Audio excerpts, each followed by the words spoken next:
Bonsoir à tous, bienvenue sur votre plateau Entreprums, le plateau des entrepreneurs. Ce soir, nous sommes avec de nouveaux intervenants. Nous allons voir, vous allez voir, c'est très intéressant ce qu'ils font. Vous allez pouvoir consommer différemment. On vous présente toujours des petites innovations, des petites choses intéressantes qui se font sur notre territoire. Nous sommes avec Madame Sylvie Huc, qui est directrice de IMO en nous, donc une agence immobilière, accompagnée de Monsieur Gilles Meglaoui. Toujours, vous êtes son associé, toujours pour l'agence immobilière qui s'appelle IMO en nous.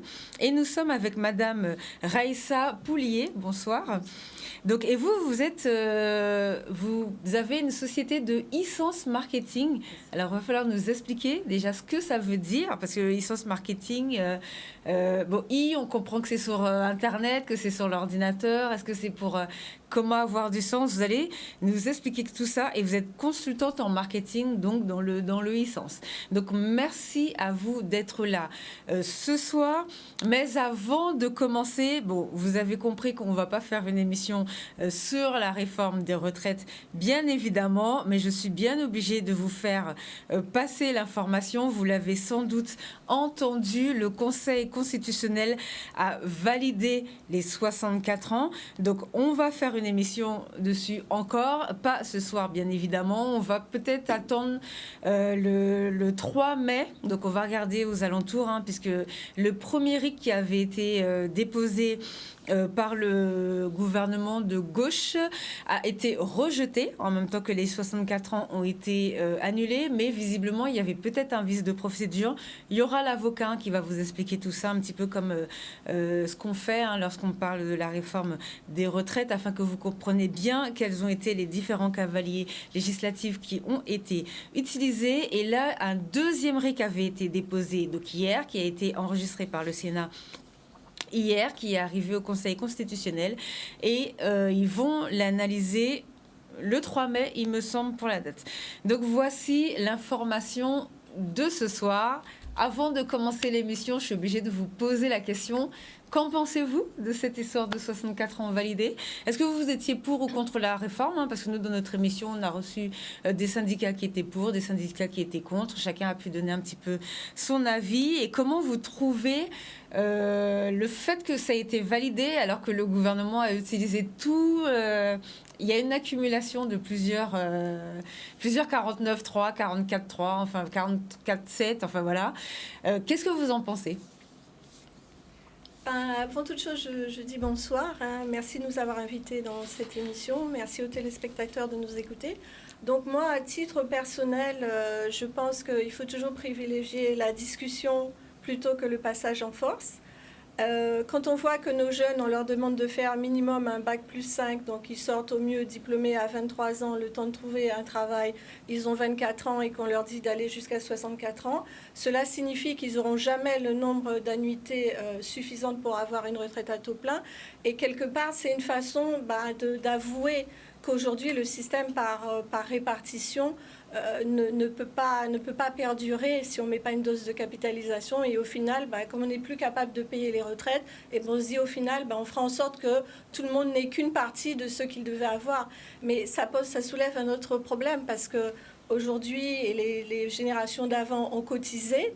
On a cotisé en s'attendant à avoir un certain niveau de vie à la retraite, et au final, les gens n'auront pas ce niveau de vie. Donc, quelque part, j'ai envie de dire, peut-être qu'il y a eu tromperie.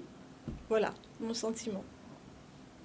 Un mot? Me concernant, j'ai l'impression que c'est à l'image en fait de tout ce qui est fait, c'est-à-dire que les décisions qui sont prises sont imposées et pas du tout en lien avec les ressentis et les avis en fait de la population. C'est vrai que je pense que ça pose vraiment problème qu'aujourd'hui les décisions soient complètement déconnectées de la réalité, tout simplement. D'accord. Un mot? Moi, en fait, je pense que la façon dont ça a été fait est une mauvaise méthode. C'est un passage en force, je pense, bien que toutes les règles législatives aient été respectées. Oui. Ça, on ne peut pas dire le contraire. Mais je pense que c'est un manque d'écoute qui est dramatique et qui va se payer cher par la suite, parce que moi, personnellement, j'avais rien trop contre ce gouvernement. Je trouve même que, ils se débrouillaient pas trop mal économiquement, mais le fait d'avoir pris ces décisions contre l'avis de la majorité de la population sans plus d'écoute est vraiment une mauvaise chose par rapport au sentiment que les gens ont, qu'ils se sont fait flouer en fait. Et ça va être payé très cher aux prochaines élections, j'ai bien peur. Qu'on va aller vers les extrêmes du fait que maintenant, comme on a tout essayé finalement et que ça ne change rien, autant essayer les extrêmes. Voilà, ça c'est mon sentiment et c'est regrettable. Alors, je tiens à préciser, justement, comme vous disiez, donc le Conseil constitutionnel a estimé que ce n'était pas illégal, la manière dont le gouvernement a procédé, mais il a tout de même émis beaucoup de critiques, c'est-à-dire que tous les articles, 6 articles ont été rejetés, donc déjà, ça, c'est déjà problématique.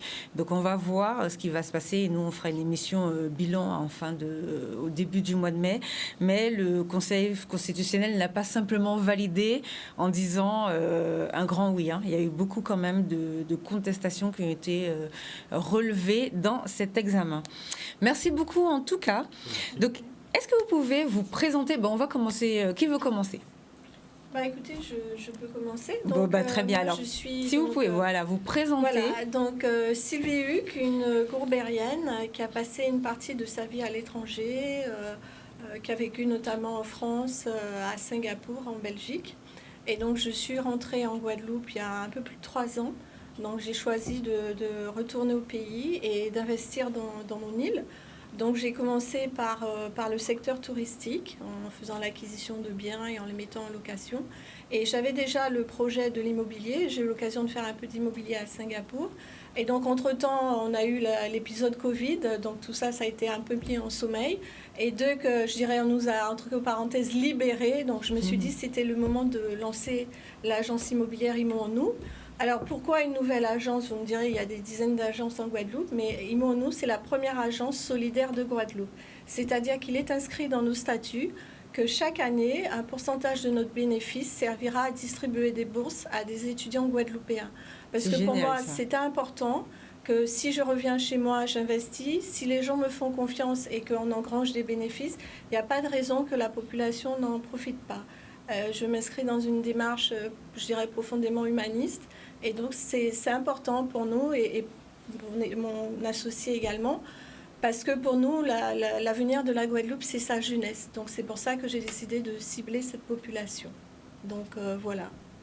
Peut-être je laisse la parole à mon associé. Donc, voilà, à vrai dire, c'est moi qui ai l'idée un peu du nom Imo en nous, justement pour faire en sorte que les gens comprennent que c'est une agence qui doit leur appartenir. Quand on est venu et qu'on a acheté des biens en Guadeloupe, on s'est aperçu que les agences sur place sont des grosses agences qui viennent soit de métropole, soit même des agences internationales. C'est des agences qui ont des très gros moyens, et qui dit très gros moyens aussi dit très gros budget de fonctionnement, et qui ne peuvent pas se permettre non plus d'avoir des frais trop bas. Or, nous, on a décidé de monter une agence complètement virtuelle. J'ai travaillé par le passé par l'industrie, donc je m'y connais un petit peu en Internet, ce genre de choses. Et donc limiter les coûts nous permet également de limiter les frais d'honoraires. Et l'idée, c'est de faire bénéficier nos compatriotes guadeloupéens de l'expertise d'un agent immobilier, mais aussi de l'expertise de Sylvie également en finance, pour leur conseiller également pour l'acquisition d'un bien. Donc toute cette expertise, nous souhaitons la mettre au service de la population locale qui, il faut l'avouer, n'ose pas toujours entrer dans les agences immobilières. Et c'est dommage parce qu'un agence immobilier est là pour les conseiller et les éviter de leur faire des bêtises ou des mauvais choix. Donc voilà, donc c'est Imo en nous. D'accord. Alors, est-ce que vous pouvez nous expliquer comment fonctionne le système de bourse, du coup, que vous avez mis en place une fois par an? Comment ça marche? Alors, Ce système, donc l'agence est récente, puisqu'on l'a lancé en juin. Donc pour l'instant, on n'a déjà pas encore félicitations, c'est voilà, un petit merci. bébé. On n'a pas encore eu un premier exercice.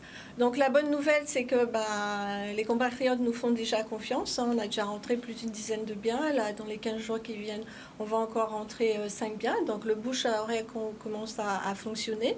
Donc les gens commencent à nous recommander par rapport à notre sérieux. Parce que je dirais que l'atout essentiel, disons-nous, c'est que nous, on prend le temps. Donc pour l'instant, vous avez l'essentiel de l'équipe. C'est-à-dire que moi, je prends le temps d'expliquer. Il y a toute une pédagogie parce que les gens ne sont pas forcément habitués à tout ce qui est en relation avec l'immobilier. Les gens ne savent pas que parfois, avant de mettre un bien en location, vous avez des diagnostics à faire. Quels sont ces diagnostics? Que vous n'avez pas légalement le droit de le faire si vous ne l'avez pas fait. Que quand vous vendez, là aussi, il y a des diagnostics, il y a des aspects à vérifier. En ce moment, il y a des choses pour l'énergie qui viennent de tomber. Voilà, il y a le DPE à faire si, par exemple, il y a une clim chez vous. Quand vous vendez un terrain, faut vérifier qu'il est effectivement constructible parce que le PLU a peut-être changé. Faut vérifier si, par exemple, vous avez besoin de faire une étude de sol. Et toutes ces choses, toute cette expertise, le particulier lambda, il l'a pas forcément. Donc nous, on est là pour les accompagner dans tous ces domaines. Parce que parfois, on a tendance à penser, et moi aussi, je l'ai pensé, je l'avoue, qu'une agence immobilière, c'est juste des gens qui ouvrent une porte. Et en fait, c'est pas juste des gens qui ouvrent une porte. Derrière, il y a toute une expertise dans le domaine aussi juridique, parce qu'on va être aussi là pour faire les liens avec les notaires, pour vérifier que toutes les pièces sont bien là. Et la valeur ajoutée qu'on a, c'est de faire en sorte, effectivement, que la transaction, elle aboutisse, parce que le but du jeu, c'est effectivement qu'on arrive à vendre et dans de bonnes conditions, et qu'au final, qu'à la fois le vendeur et l'acheteur soient tous les deux satisfaits. Le vendeur parce qu'il a pu vendre son bien dans les bonnes conditions, et l'acheteur aussi parce qu'il achète un bien en connaissance de cause. Parce qu'avant, on a fait vérifier s'il y avait de l'amiante, on a fait vérifier s'il y avait des termites, et donc vous entrez dans un... Et par rapport aux questions de l'énergie, on a vérifié effectivement quelle est la consommation, et ça permet aussi de voir quels sont les axes d'amélioration dans ce domaine-là pour faire baisser la consommation énergétique. Oui, ça va loin. J'ai même vu que même les baignoires, maintenant, il y a une loi, je crois, qui est en cours ou qui va bientôt sortir pour aider les gens à changer leur baignoire en douche. Oui. Donc pour pouvoir aussi aider pour la vente et tout. Donc ça aussi, c'est des choses à prendre exactement à prendre en compte. Oui, il y a beaucoup de lois qui sont en révision en ce moment au niveau de tout ce qui est énergétique au niveau du bâtiment, oui, ce qui risque de poser un problème aussi, parce qu'il y a beaucoup de gens qui ont des logements en location qui ne vont plus pouvoir louer d'ici quelques années parce qu'ils vont être dans les critères F et G, s'ils ne font pas les travaux qui coûtent cher. On va avoir ce souci-là, mais c'est quelque chose il faut en être conscient. Et donc nous, en tant qu'agent immobilier, on avertit les personnes qui des fois sont surprises de tout ce genre de cette loi derrière. Alors, est-ce que vous accompagnez aussi, vous savez qu'on a beaucoup de problèmes d'indivision sur notre territoire, donc j'imagine que vous rencontrez souvent, comment ça se passe? Alors, le problème d'indivision, c'est une vraie question. Je vois que dans un des reportages, il y a 2 jours, vous avez certains invités qui en parlaient. Alors, pourquoi il y a des indivisions? Déjà, on a des familles, avant on avait des familles nombreuses. Il y a une partie qui sont restées sur le territoire, une partie qui souvent sont allées dans les hexagones, ont fait leur vie et ne sont pas revenus. Et souvent, il y a un peu un conflit entre ceux qui sont restés, ceux qui sont partis. Les gens n'arrivent pas à se mettre d'accord parce qu'ils ont évolué différemment. Le fait est qu'au final, quand un bien reste en indivision, c'est une perte pour tout le monde. Donc moi, aujourd'hui, c'est ce que j'essaie d'expliquer aux gens on peut rencontrer dans le cadre de notre activité. Il faut que vous arriviez à vous mettre ensemble autour d'une table. Et c'est vrai que ce n'est pas évident forcément quand on fait partie de la même famille. Mais nous, en tant qu'agence, notamment il n'y a pas très longtemps, on a débloqué un dossier comme ça parce que, étant quelqu'un de l'extérieur neutre, les différentes parties ont accepté de me parler. Et on a pu enfin les mettre, entre guillemets, autour d'une table. Et ils ont accepté de mettre ce bien en vente. Donc, parce que qu'est-ce qui se passe? Quand le bien il n'est pas vendu, il se dégrade. Et au final, il ne vaut plus rien.